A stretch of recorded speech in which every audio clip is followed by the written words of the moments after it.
என் நெஞ்சில் குடியிருக்கும்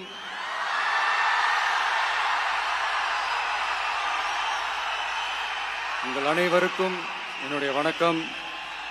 வணக்கம் வணக்கம்.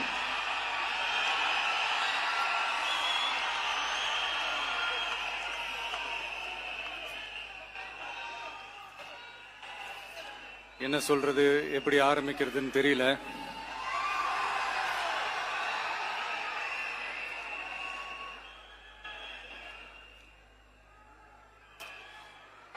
சினிமாவில் எப்படியாவது கஷ்டப்பட்டு வெற்றி அடையணும்னு இருந்த ஒரு சாதாரண அசிஸ்டன்ட் டைரக்டருக்கு பிறந்த ஒரு புள்ளையா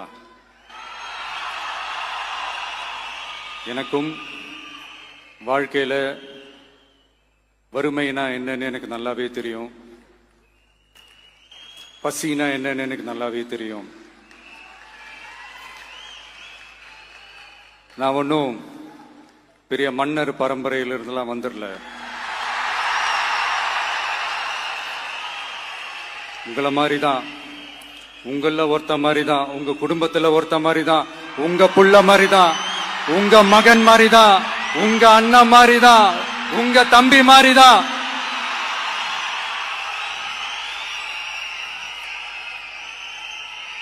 அப்படிதான் நான் உணர்றேன். நீங்களும் என்ன அப்படி நினைச்சதுனாலதான் சினிமாவில் எனக்கு ஒரு மிகப்பெரிய ஒரு இடத்த ஒண்ணு கொடுத்தீங்க. அதையெல்லாம் விட்டுட்டு உங்களுக்காக நன்றி கடன் செலுத்துறதுக்காக அரசியலுக்கு வந்த உங்க விஜய, இந்த விஜய, நீ வா விஜய், நாங்களா இருக்கோம், பாத்துக்கிறோம். விஜய் தம்பி நீ வா, நாங்க இருக்கோம். விஜய் தம்பி நீ வா, நாங்க இருக்கோம். அண்ணா நீ வாடா, நாங்களா இருக்கோம். நண்பா நீ வா நண்பா, நாங்களா இருக்கோம் சொல்லி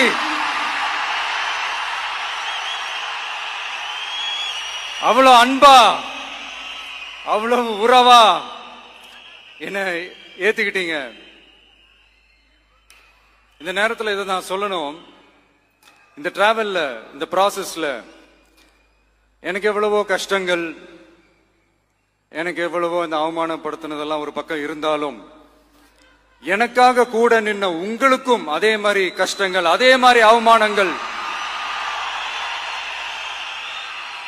அதையெல்லாம் நீங்க பெருசா எடுத்துக்காம, அதையெல்லாம் நீங்க பொருட்டாவே எடுத்துக்காம, என்னோட வலிகளை, என்னோட வேதனைகளை உங்களோட தான் நினைச்சு என் கூடவே நின்னு இன்னைக்கு சி ஜோசப் விஜய் எனும் நான்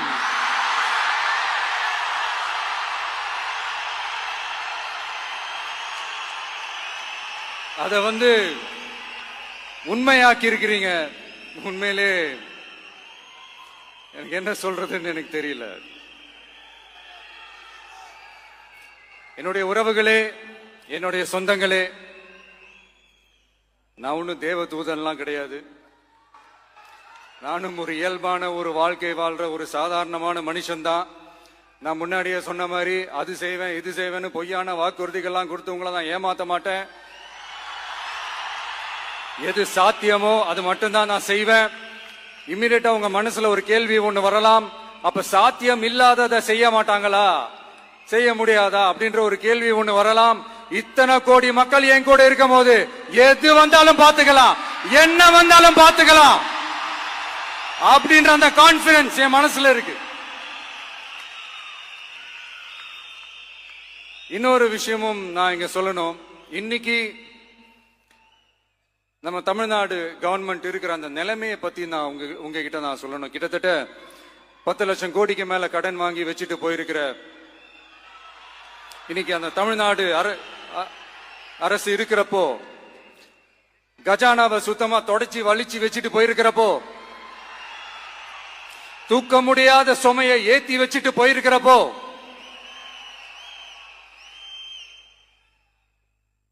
அப்படிப்பட்ட ஒரு நிலைமையில தான் இந்த பொறுப்பை நம்ம கையில் எடுத்திருக்கிறோம். உடனே நீங்க நினைக்கலாம், என்னடா இவர் ஏதோ பொறி வச்சு பேசுறாரா அப்படின்ட்டு. அப்படிலாம் எதுவுமே கிடையாது. உள்ள போய் பார்த்தா தான் தெரியும் எது எந்த நிலைமையில இருக்குன்னு, என்ன இருக்கு என்ன இல்ல, எது எந்த நிலைமையில இருக்கு எது எந்த நிலைமையில இல்ல. சோ அதையெல்லாம் பார்த்துட்டு உங்களுக்கு ஒரு வெள்ளை அறிக்கையா அதை வெளியிடணும்னு நான் நினைக்கிறேன். ஒரு டிரான்ஸ்பரண்டான ஒரு கவர்மெண்டா, அதாவது இன்னைக்கு நம்ம தமிழ்நாடு கவர்மெண்ட் இந்த நிலைமையில தான் இருக்கு அப்படின்றத உங்ககிட்ட சொல்லிட்டு I just want to take it forward from there. அதைத்தான் நான் முதல்ல செய்யணும்னு நினைக்கிறேன். தமிழ்நாடு பொறுத்த வரைக்கும் யாரையாவது போய் ஏதாவது சந்திக்கணும் அப்படின்னா இந்த மூஞ்ச மூடிக்கிட்டு போய் சந்திக்கிறதோ, என்ன இந்த மறைமுகமா உங்களுக்கு தெரியாம போய் சந்திக்கிறதோ அப்படிலாம் நான் செய்ய மாட்டேன். எதுவா இருந்தாலும் வெளிப்படையாக ஒளிவு மறைவு இல்லாம தான் நான் செய்வேன். இவ்வளவு பெரிய ஒரு பொறுப்பை என் கையில கொடுத்திருக்கிறீங்க, அதே நேரத்தில் எனக்கு கொஞ்சம் அவகாசமும் நீங்க கொடுக்கணும்னு நான் ரிக்வெஸ்ட் பண்ணி கேட்டுக்கிறேன். நான் சொன்னதையெல்லாம் படிப்படியா நிறைவேற்ற நான் ட்ரை பண்ணுவேன், நிறைவேற்றுவேன். அதே நேரத்தில் எனக்கு கொஞ்சம் அவகாசம் கொடுத்தீங்கன்னா எனக்கு கொஞ்சம் உதவியாகவும் ஒத்துழைப்பாகவும் இருக்கும். இது உங்களுடைய ஆட்சி. பெண்கள் பாதுகாப்பை ரொம்ப ஸ்ட்ரிக்டா வச்சிருப்பேன்.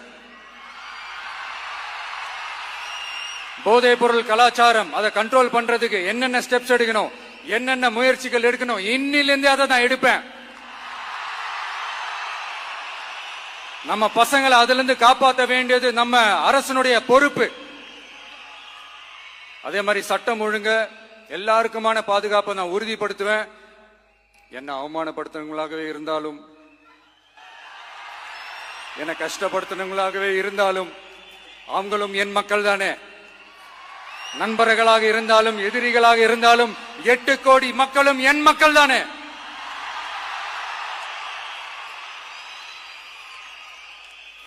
அது மாதிரி இந்த அடிப்படை விஷயங்கள், கல்வி, ரேஷன், மருத்துவம், குடிநீர், சாலை வசதி, பஸ் வசதி, இந்த மாதிரி விஷயங்கள்ல தான் என்னுடைய முதல் கவனம் செலுத்தணும்னு எனக்கு தோணுது. நான் முன்னாடியே சொன்ன மாதிரி மக்கள் பணத்துல இருந்து ஒரு பைசா கூட நான் தொட மாட்டேன். எனக்கு அது அவசியமும் இல்லை. அது உங்களுக்கு நல்லாவே தெரியும். இந்த விஜய் தப்பு பண்ண மாட்டான், தப்பு பண்ணவும் விட மாட்டான். அது யாராக இருந்தாலும் சரி, என்னோட கவர்மெண்ட்ல என் கூடவே இருக்கிறவங்களாகவும் சரி, விட மாட்டான். சப்போஸ் யாருக்காவது அப்படி ஒரு எண்ணம் மனசுல இருந்துச்சுன்னா, நம்ம ஜெயிச்சுட்டோம், ஒரு ஆட்டம் ஆடி பார்க்கலாம் அப்படின்ற எண்ணம் யாருக்காவது இருந்துச்சுன்னா இப்பவே இந்த நிமிஷமே அதை எரேஸ் பண்ணிருங்க.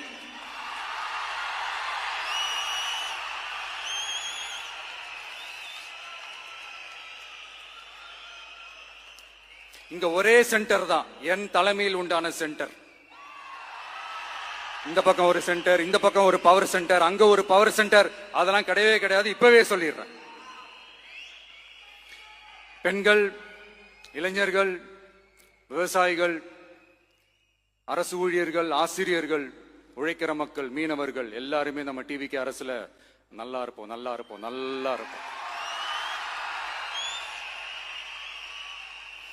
பிறப்புக்கும் எல்லா உயிர்க்கும் அப்படின்றத நம்ம சமரசம் இல்லாத அடிப்படை கோட்பாடு. சிறுபான்மை சகோதரர்களே, உங்களுக்காக நம்ம டிவிக்கு அரசு கூடவே நிற்கும். உங்களுக்கு அதுல எந்த விதமான சந்தேகமும் வேணாம். இந்து, முஸ்லிம், கிறிஸ்தவர்களுக்கான முகம்தான் இந்த விஜயனுடைய முகம். அதுல 100% நீங்க இந்த விஜயை நம்பலாம். இப்படி ஒரு சூழலை ஏற்படுத்தி கொடுத்த தமிழ்நாட்டு மக்கள், ஒட்டுமொத்த மக்கள், உங்கள் அனைவருக்கும் இந்த நேரத்தில் என்னுடைய நன்றியை தெரிவிச்சு, இன்னொருத்தவங்களுக்கு முக்கியமா நான் நன்றி சொல்லணும். அது இந்த விஜய் மாமாவோட குட்டி நண்பா, நண்பி.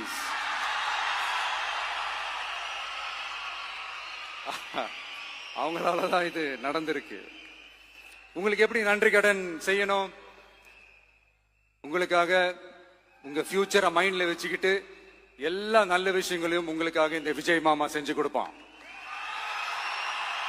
கான்பிடண்டா இருங்க. அதே மாதிரி இன்னொருத்தவங்களுக்கும் நான் முக்கியமா நன்றி சொல்லணும். உங்களை எப்படி நான் மறப்பேன்? நீங்க தான் என்னோட உயிராச்சு. தமிழக வெற்றி கழக தோழர்களே,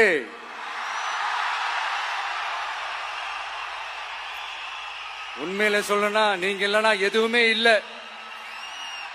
என்னோட கழக தோழர்களுக்கும் கழக நிர்வாகிகளுக்கும் வாக்கு சாவடி முகவர்களுக்கும், மை டியர் வர்ச்சுவல் வாரியர்ஸ், உங்கள் அனைவருக்கும் கோடான கோடி நன்றிகள். வாங்க எல்லாருமா சேர்ந்து ஒரு ஃப்ரெஷ் கவர்னன்ஸ், ஒரு நியூ கவர்னன்ஸ் ஒன்னு கொடுப்போம். This is a new beginning.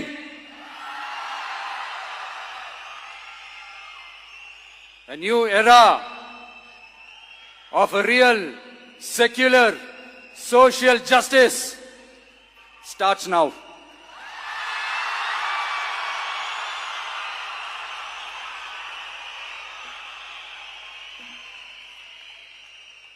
மக்கள் நலன்களை மட்டுமே லட்சியமாக கொண்ட நமது அரசுக்கு பக்கபலமாக நின்று ஆதரவை வழங்கியுள்ள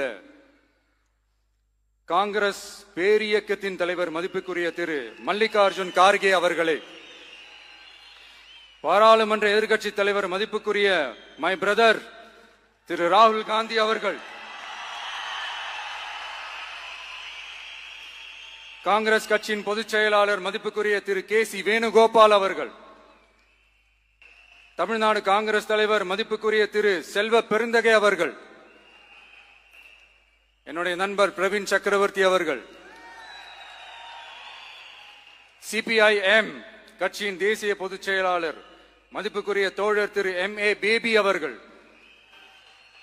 மாநில செயலாளர் மதிப்புக்குரிய தோழர் திரு பி. சண்முகம் அவர்கள், அரசியல் தலைமை குழு உறுப்பினர் மதிப்புக்குரிய தோழர் திரு கே. பாலகிருஷ்ணன் அவர்கள், பாராளுமன்ற உறுப்பினர் மதிப்புக்குரிய தோழர் திரு சு. வெங்கடேசன் அவர்கள், நமது அரசுக்கு ஆதரவு வழங்கியுள்ள விடுதலை சிறுத்தைகள் தலைவர் மதிப்பிற்குரிய அண்ணன் திரு திருமாவளவன் MP அவர்கள், நாடாளுமன்ற உறுப்பினர் மதிப்புக்குரிய திரு ரவிக்குமார் அவர்கள், சட்டமன்ற குழு தலைவர் மதிப்பிற்குரிய திரு வன்னி அரசு அவர்கள், சிபிஐ கட்சியின் தேசிய பொதுச் செயலாளர் மதிப்புக்குரிய தோழர் திரு டி. ராஜா அவர்கள், மாநில செயலாளர் மதிப்புக்குரிய தோழர் திரு M. வீரபாண்டியன் அவர்கள், முன்னாள் தமிழ்நாடு மாநில செயலாளர் மதிப்புக்குரிய தோழர் திரு ரா. முத்தரசன் அவர்கள், இந்திய யூனியன் முஸ்லிம் லீக் கட்சியின் தலைவர் மதிப்புக்குரிய டாக்டர் திரு காதர் மொய்தீன் அவர்கள், நாடாளுமன்ற உறுப்பினர் மதிப்புக்குரிய திரு நவாஸ் கனி அவர்கள், உங்க எல்லாரையும் வருக வருக என்று வரவேற்கிறேன். முக்கியமா இந்த மாதிரி நேரத்துல எனக்காக நீங்க குரல் கொடுத்ததுக்கும், எனக்காக நீங்க சப்போர்ட் பண்ணி கூடவே நின்னதுக்கும் உங்க எல்லாருக்கும் இந்த நேரத்துல என்னுடைய நன்றியை தெரிவிச்சுக்கிறேன். கான்பிடென்டா இருங்க, நல்லதே நடக்கும், வெற்றி நிச்சயம். மீண்டும் சந்திக்கும் வரை இல்ல மீண்டும் மீண்டும் சந்திப்போம். நன்றி, வணக்கம்.